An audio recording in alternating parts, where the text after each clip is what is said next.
Arrancaron ya esta semana las campañas para la Asamblea Constituyente que va a elaborar la primera constitución del Distrito Federal, más bien de la nueva Ciudad de México. Compiten ahí 450 candidatos de 9 partidos y además 8 independientes que finalmente quedaron de los más de 50 que originalmente habían presentado los requisitos para poder buscar un lugar en la boleta. De esto vamos a hablar hoy aquí en Opiniones Encontradas. ¿Qué tipo, qué clase de constitución necesita la Ciudad de México cuando los problemas ya son más bien de carácter metropolitano, como el transporte o la contaminación? Soy José Buendía, gracias por estar con nosotros en este programa en el que todas las ideas se pueden cuestionar siempre que se debatan. Les dejo mi Twitter, José Buendía MX, y acompáñenme a ver estos datos para contextualizar el debate y regresar aquí a nuestra mesa para tener nuestro debate con un candidato partidista y con un candidato independiente. La campaña para la elección de la Asamblea Constituyente de la Ciudad de México arrancó esta semana con la aprobación de 8 independientes que buscarán un lugar en la boleta y el banderazo a 450 aspirantes de 9 partidos para competir por el voto de los capitalinos. La Asamblea tendrá la tarea de elaborar y aprobar la Constitución de la Ciudad de México, luego de la reforma política que dio autonomía a la capital del país.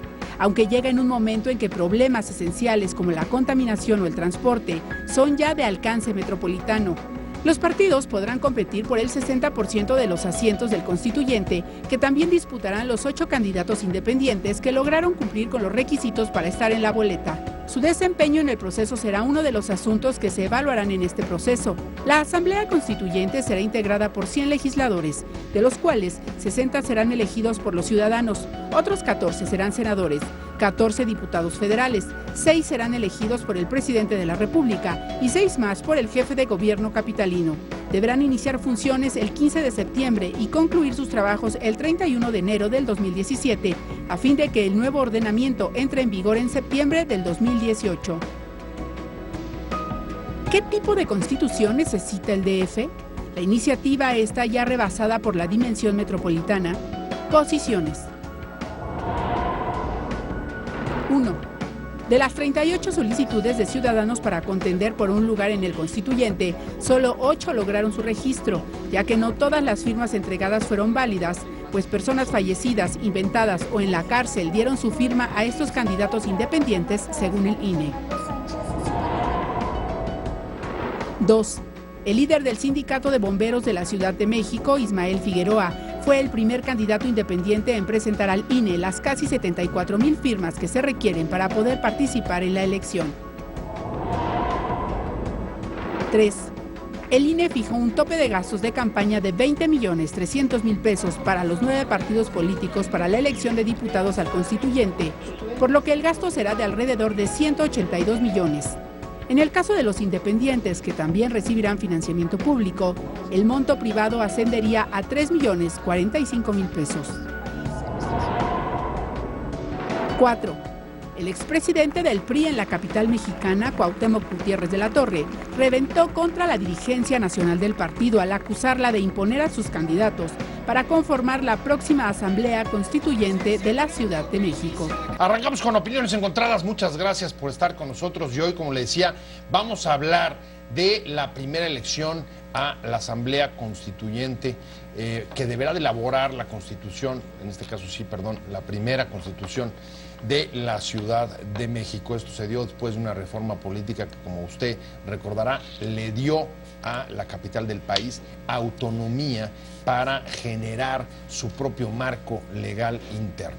Y esto se produce en un momento en el que, por un lado, la ciudad lleva ya, desde 97, con un nuevo régimen, que era en ese momento un nuevo régimen político que permitía por primera vez elegir a sus gobernantes, y la experiencia de estos años deja y se proyecta sobre lo que se vaya a decidir sobre la Constitución, que vaya a dejar sobre todo, por ejemplo, la relación entre las delegaciones electas, los delegados electos y al mismo tiempo subordinados al gobierno de la ciudad u otros temas, y junto con esto también el gran tema de cómo y qué tipo de constitución se necesita para enfrentar hoy a un contexto muy distinto al que existía hace 10, 15, 20 años, que es el ámbito metropolitano, que es donde se dan buena parte de los problemas que hoy afectan a los capitalinos, como la contaminación o el transporte. Y para entrarle, me da mucho gusto que haya aceptado venir aquí a este programa Santiago Taboada. Él ya tiene listo, el diputado del PAN, él es de los que ya tiene listo su pase al constituyente. Él será, ahorita le vamos a explicar, será uno de los, de los legisladores que llegue por la designación de la Cámara de Diputados. En este caso el PAN mete 3. Es correcto. Y pues con eso ya tiene garantizado su asiento.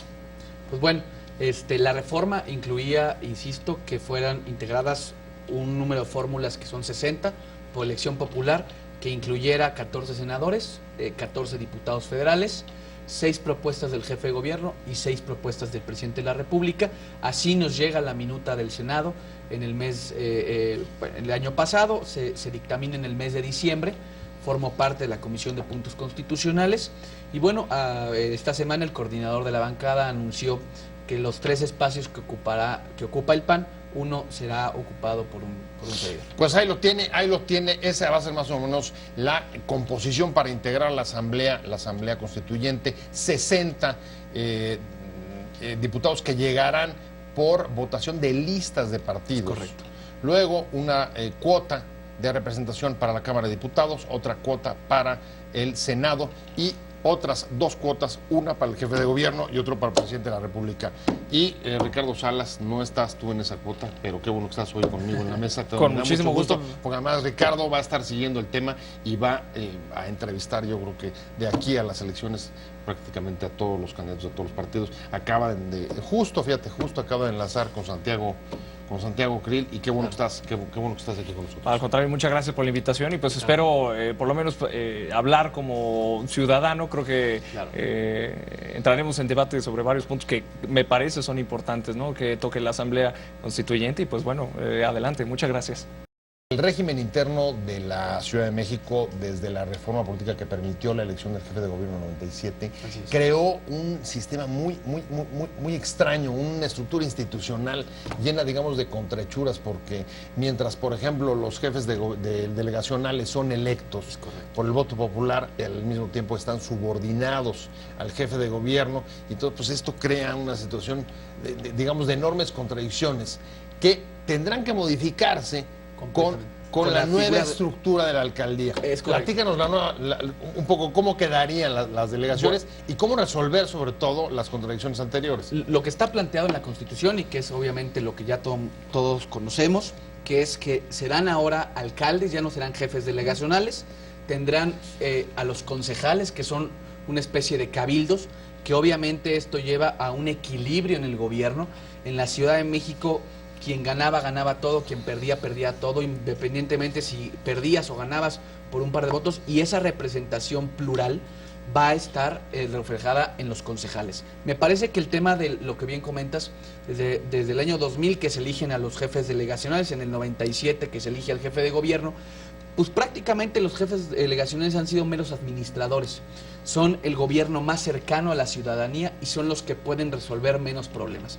Yo creo que muchos de los que hemos estado ahora sí, como dicen, yo en mi caso del otro lado como ciudadano, pues las constantes respuestas del no me toca, es una facultad del gobierno de la ciudad, no puedo yo cambiarte una luminaria en Avenida Universidad porque no está dentro de mis facultades, yo no puedo arreglar un conflicto de carácter meramente cívico, por ejemplo, el poner un bote afuera de tu casa, y estos conflictos que se dan porque la autoridad inmediata no los puede resolver, porque cada día le han quitado más facultades. Inclusive estas figuras pues prácticamente han sido decorativas en la ciudad. A ver, imagínate, figuras decorativas, Ricardo, al mismo tiempo que una crisis de representatividad enorme, porque la gente, si en algo no está creyendo hoy, es justamente en los representantes populares, en los políticos, en los partidos. Oye, bueno, y diría yo que ahí radica verdaderamente el problema de las políticas públicas, independientemente de si sean buenas o malas, que creo que al final del día no acaban de cuajar, porque digamos se quieren quitar baches para tratar de aumentar la velocidad o que el transitar en auto sea más rápido y que no haya tanta contaminación, bueno, quizás lo quitas a nivel ciudad, pero de repente la delegación lo vuelve a poner, no sé, en una zona escolar o en el que sería comprensible, pero ese tipo de cosas en donde hay contradicciones que creo que acaban por costar tiempo, dinero, esfuerzo, y como ciudadanos son muy irritantes, ¿no? Ahora, tenemos que darle mayor autonomía a las alcaldías. A ver, pero ahí es donde no me cuadra muy bien el asunto, porque lo que te llega de la reforma son, digamos, unas posibilidades bastante acotadas. La reforma no modificó el 115 que permitiría, digamos, convertir a las alcaldías en municipios. No van a tener las mismas facultades, eso está clarísimo. De acuerdo. No va a haber una hacienda única. Eso no lo discutimos, me parece que se concentren en una sola oficina la recaudación de los impuestos, pero sí creo que parte de lo que tenemos que debatir en esta Constitución, en esta Asamblea Constituyente, es que precisamente, muy parecido a la fórmula de coordinación fiscal, que la aportación que hagan estas alcaldías a los ingresos del gobierno de la ciudad, pues realmente se vean representados en los ingresos que la ciudad regresa a estas alcaldías. Voy a ponerte un ejemplo. Hay muchas zonas de la ciudad, muchas delegaciones que pagan prediales excesivamente caros. Y la queja de los ciudadanos es, yo pago mi predial, ¿por qué yo no voy a recibir la calidad de servicios que estoy yo pagando año con año o bimestre con bimestre? ¿Qué pasa? Nosotros que vamos a plantear una fórmula que permita realmente, en un esquema, insisto, justo, el que puedas realmente tú tener los servicios por los que pagas. A ver, pero ahí me llama la atención una cosa. Digamos que el regreso de los recursos sería proporcional a qué?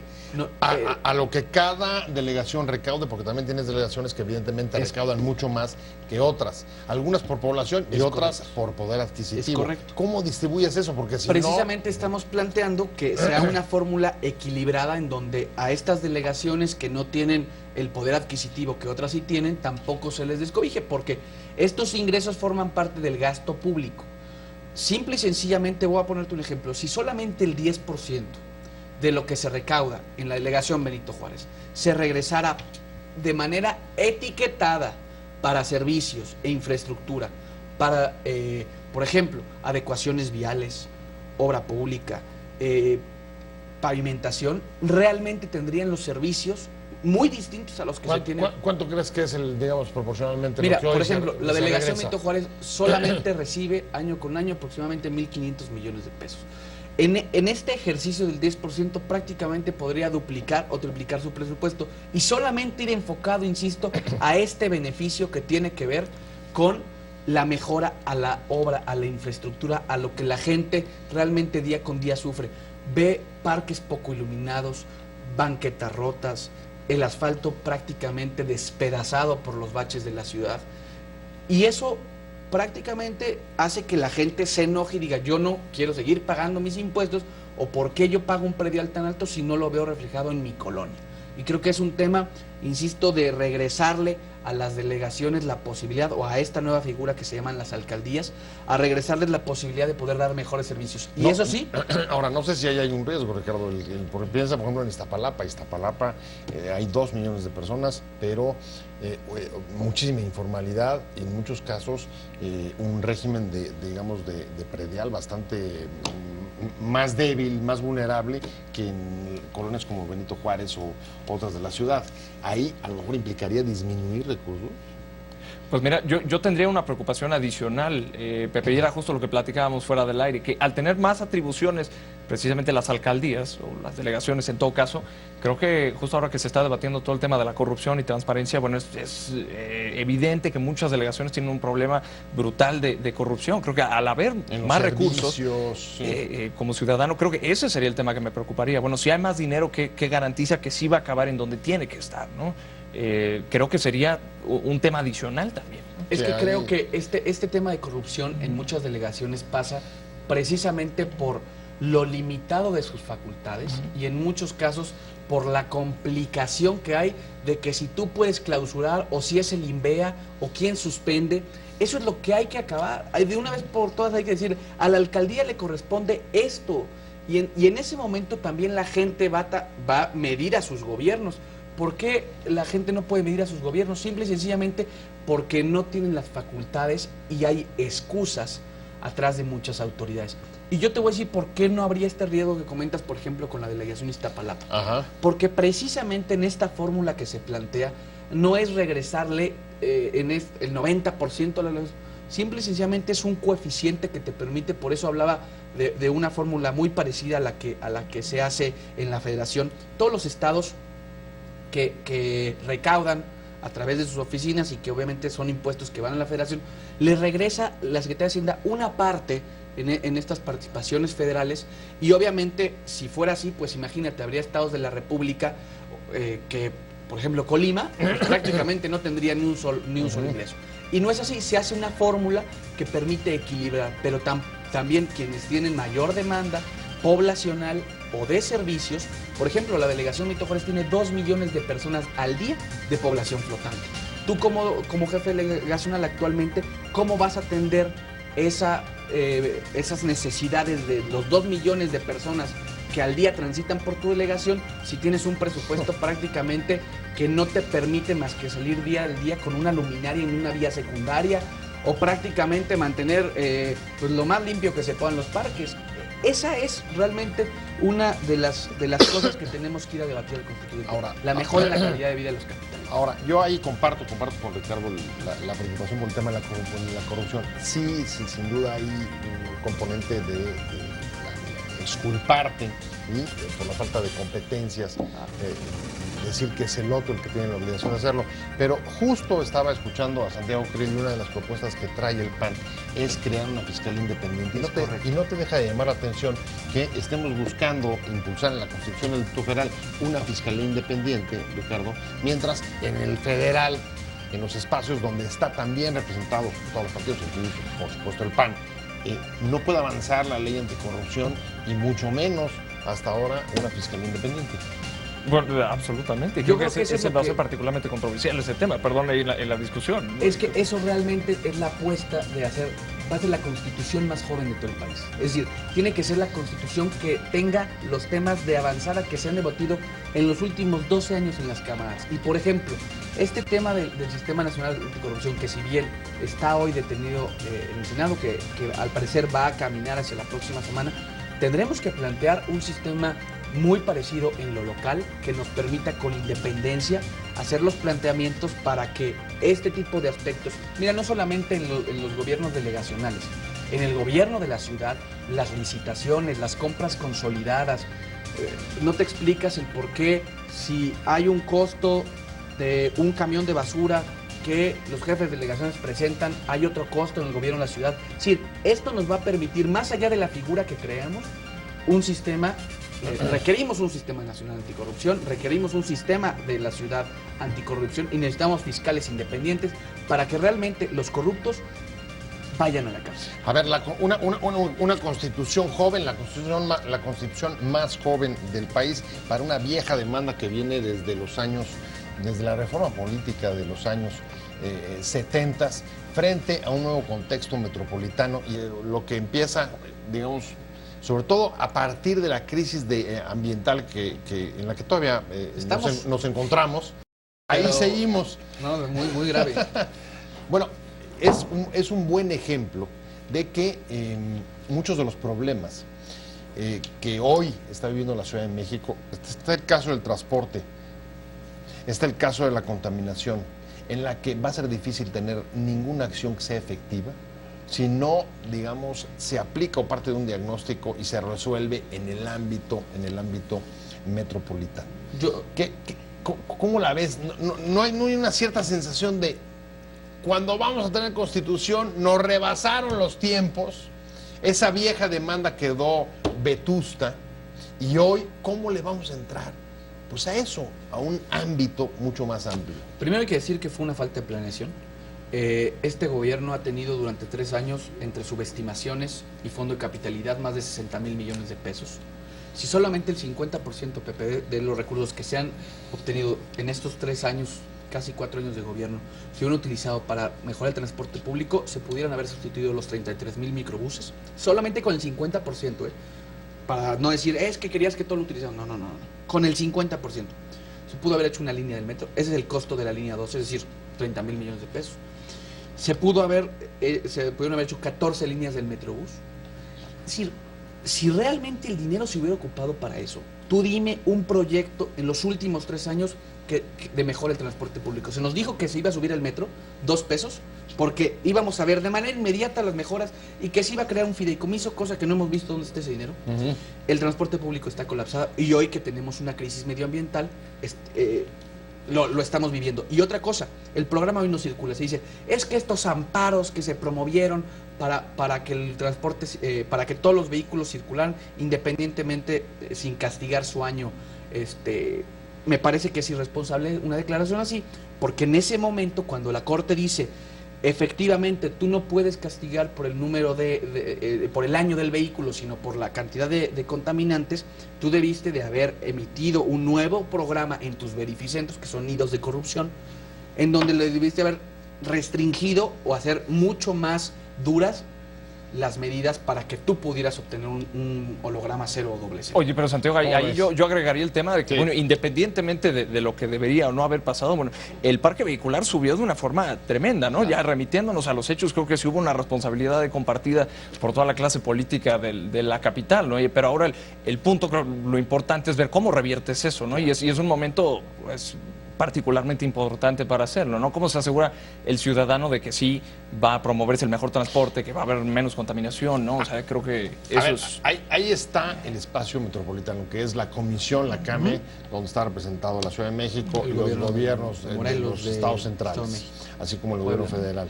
Sin embargo, en esa instancia no hay una representación, digamos, elegida ex profeso, son indirectas, correcto, ¿no? De representantes populares que llegan ahí por el gobierno de cada una de las entidades. ¿No valdría la pena comenzar a pensar, piensa un poco en la imagen de la Unión Europea, en algunas formas de elección de personas o representantes en instancias o en comisiones metropolitanas? Por ejemplo, en esa... Bueno, porque quien está en esas decisiones, que son los que toman las decisiones sobre la contaminación en la ciudad, índices, si declaran o no contingencia, la verdad, Santiago, es que nadie los ha elegido. Un problema que estábamos abordando ayer era cómo va a entrarle, qué necesita tener esta Constitución para tener carácter metropolitano. Y tú decías, por ejemplo, el asunto del transporte. En el Estado de México, la gente que viene del Estado de México y viene a trabajar aquí, caro, desconexiones, no hay, digamos, una planeación integral y difícilmente la va a haber si no hay ámbitos regionales. Bueno, y aparte yo agregaría ahí que un total el desentenderse uno de otro, ¿no? Un desencuentro absoluto del gobierno de la Ciudad de México con el del Estado, cuando es más que obvio que hay millones de personas que vienen todos los días a trabajar a la capital y tienen que hacer un trayecto en el que pierden horas de productividad, hasta de salud, ¿no? Déjame ponerte la peor. O sea, ¿qué tiene que tener esa Constitución o qué posibilidades existen para no volver a vivir una situación tan absurda como la que vivimos cuando el problema agudo de la contingencia, en el que el gobierno de la ciudad dice, me están enviando a nosotros nos están enviando del Estado de México la contaminación, y Erubiel dice, ok, pues ya no te recibo la basura. Sí. A ver, explícame eso. No, bueno, ¿Qué vas a proponer ahí para que eso ya no pase? Primero, ¿Se puede hacer algo o no se puede hacer nada? Hay dos cosas. Primero, tiene que haber voluntad política. Obviamente, claro, el gobierno del Estado de México toma esas decisiones. La Constitución de la ciudad no podría obligar de una u otra manera a que el gobierno de otro estado de la República. Para eso está precisamente esta gran comisión que abarca no solamente el gobierno federal, sino a otras entidades. Pero yo te voy a decir que creo que sí podemos hacer. Ahí hay simplemente coordinación, llamados a misa. Pero nosotros lo que tenemos que hacer es poner bases muy concretas sobre el transporte de la Ciudad de México.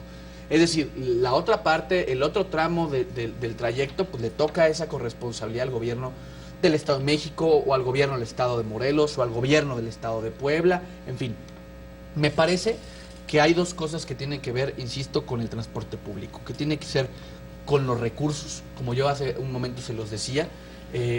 Se dice en muchos de los fondos en los que la ciudad participa, el Fondo Metropolitano o el Fondo Capitalino, se destinará o se podrá destinar a la mejora del transporte público. Bueno, vamos poniendo ¿cuánto de ese recurso se tiene que destinar a mejor transporte público? Yo hace poco en un punto de acuerdo decía, a ver, destinen el 50% de los 300 millones que reciben de la Cámara de Diputados para Fondo Metropolitano y que la otra parte también la ponga el Estado de México. A ver, no estamos diciendo que es exclusiva la responsabilidad del gobierno de la ciudad. Recursos ha habido, Pepe, en estos 3 años, insisto. No, bueno, a ver, nada más hay que ver lo que ha crecido el presupuesto. Me estaban dando un dato el otro día. ¿Cuánto era el presupuesto al fin del gobierno de López Obrador y cuánto es hoy? Bueno, creo que subimos de 40 a 200. Y espérame, decirte el mal cálculo que hacen el gobierno de la ciudad y que le dicen a la asamblea, vamos a recibir 40 y reciben 80. Y entonces esos 40 nunca dicen a dónde van a parar. Nosotros decíamos, si de esos 40 tomabas la mitad para invertirlo en transporte, te lo juro, Pepe, no estaríamos viviendo la crisis que hoy tenemos, simple y sencillamente porque hoy los microbuses están prácticamente chatarrizados. Mira, al final esa pregunta me lleva quizá a una de las preocupaciones de fondo que seguramente compartimos, Ricardo, y te lo decía Santiago Krill también en tu entrevista hace rato. Estamos preparando un nuevo marco normativo, una nueva constitución, una nueva carta magna local en un país en el que lamentablemente uno de sus principales problemas es la falta de respeto de las leyes, la falta de cumplimiento. Yo ahí tendría esa preocupación de cuál es la garantía, porque puedes tener todas las leyes en papel, pero cuál es la garantía de que va a seguir o va a haber Estado de Derecho, ¿no? Cuando tienes todo tan desorganizado, ¿no? Y creo que es un muy buen punto. ¿De qué le sirve a la ciudadanía? Y eso me hubiera gustado preguntárselo a Santiago. ¿Cuál es la necesidad de esta Constitución? ¿Qué cambio tangible ve el ciudadano de a pie, ¿no? Yo te puedo decir que ese cambio, o por lo menos eso es lo que en Acción Nacional vamos a luchar en el momento en el que estemos discutiendo la Constitución. Tiene que ser en la mejora en los servicios inmediatos que la ciudadanía reclama día con día. Es solamente pararse y hacer un recorrido. La ciudadanía pide seguridad, y pide seguridad en su entorno más inmediato, muchas veces en sus calles, en sus colonias. La autoridad desgraciadamente se distrae a veces en otro tipo de conflictos. Te voy a poner un ejemplo muy sencillo, que lo vivimos quienes estamos en la delegación Benito Juárez. El Estadio Azul. Para un partido de alto riesgo se destinan más de 5,000 policías. Es decir, toman policías, distraen de sus actividades a muchos policías de otras delegaciones para cubrir un espectáculo deportivo, para que 2 grupos de animación no se golpeen. ¿Qué pasa? En esos momentos, en muchas de las colonias, suceden o crece el índice delictivo. Y para acabar pronto, cuando se retiran estas personas de las inmediaciones de un estadio, los conflictos de cultura cívica que tiene que ver con beber en vía pública, con golpizas al interior, con coches mal estacionados, lo sufren los vecinos. Y entonces la bolita se la echan porque el gobierno delegacional no tiene o no tiene policía para poner orden, y el gobierno de la ciudad está distraído en contener estos grupos de animación. Entonces, lo que creo que debemos de poner muy en claro en la Constitución es cuál es el tramo de responsabilidad de cada quien. Tú te vas a encargar de los conflictos meramente cívicos, entonces tú vas a atender ese tramo de responsabilidad con los vecinos.